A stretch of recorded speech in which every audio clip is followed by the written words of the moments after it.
বন্ধুরা, আপনি যদি একজন প্রধানমন্ত্রী কিষাণ সম্মান নিধি যোজনার উপভোক্তা হয়ে থাকেন তো আপনার জন্য রয়েছে বিরাট খুশির খবর। প্রধানমন্ত্রী কিষাণ সম্মান নিধি যোজনা থেকে যে 3টি কিস্তির মাধ্যমে 2000 টাকা করে দেওয়া হয়, তো এটি বাড়িয়ে এবার থেকে 3000 টাকা করে দিতে পারে। তো কী সেই আপডেট এবং কবে থেকে আপনি 3000 টাকা করে 3টি কিস্তিতে অর্থাৎ বছরে 9000 টাকা করে পাবেন, তো বিস্তারিত জানাবো আজকের ভিডিওর মাধ্যমে। তাই ভিডিওটি শেষ পর্যন্ত অবশ্যই দেখবেন। তো ভিডিও শুরু করার আগে এখনও পর্যন্ত যারা আমার চ্যানেলটি সাবস্ক্রাইব করেননি, চ্যানেলটি সাবস্ক্রাইব করে পাশে থাকা বেল আইকনটি অল করে রাখবেন এবং ফেসবুক পেজ থেকে দেখে থাকলে পেজটিকে ফলো করে রাখবেন। তো চলুন বন্ধুরা, ভিডিওটি শুরু করা যাক।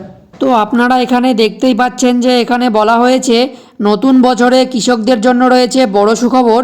মোদী সরকার কৃষি সেক্টরকে আরও মজবুত করতে ও কৃষকদের আয় বৃদ্ধির জন্য 2024-এ একাধিক বড় পদক্ষেপ নিতে চলেছে সরকার। কৃষকরা এবার 6000 টাকার বদলে 9000 টাকা পাবে। পাশাপাশি ফসলের বীমার সুবিধা দেওয়া হবে। মনে হচ্ছে সরকার আগামী বাজেটে কৃষিক্ষেত্রের জন্য মোটা টাকা বরাদ্দ করতে চলেছে। এই বিষয়ের সঙ্গে যুক্ত দুজন উচ্চ আধিকারিক জানিয়েছেন, সরকার 2024-25-এর বাজেটে কৃষিক্ষেত্রের জন্য প্রায় 2 লক্ষ কোটি টাকা বরাদ্দ করতে পারে। চলতি আর্থিক বছরের 1.44 লক্ষ কোটি টাকা থেকে, যা প্রায় 3% বেশি। মনে হচ্ছে পিএম কিষাণ যোজনার টাকা 6000 টাকা থেকে বাড়িয়ে 9000 টাকা করা হতে পারে। অর্থাৎ এবার কৃষকরা প্রতি মাসে 500 টাকার বদলে পেয়ে যাবেন 750 টাকা করে।